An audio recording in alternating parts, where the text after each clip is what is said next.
You know, sometimes I'll tell someone I'm a Jewish believer in Jesus, and they say, well, we used to be Jewish. You're not Jewish anymore.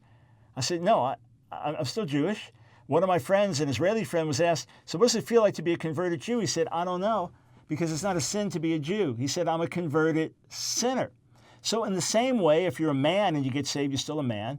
You're a woman, you get saved, you're still a woman.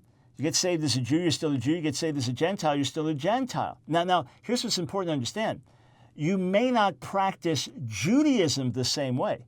Perhaps you were a traditional Jew before you were a follower of Jesus, and as a follower of Jesus, you don't practice traditional Judaism in the same way. You practice a new expression of the Jewish faith, and therefore some people think, well, you went from being a Jew to being a Christian.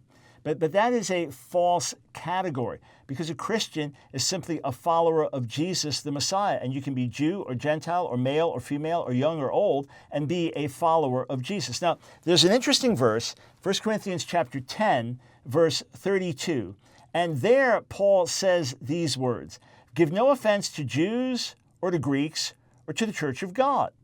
And some have said, you see, when you get saved, you're no longer Jew, you're no longer Greek, and that's the difference now. Well, no, this is what Paul's saying.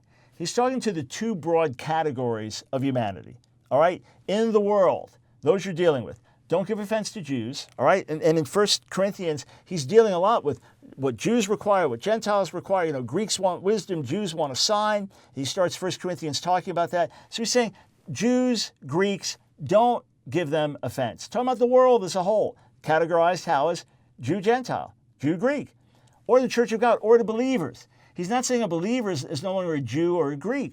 And doesn't Paul write in Romans 11, I'm writing to you Gentiles, as much as I'm the apostle to the Gentiles, I make much of my ministry?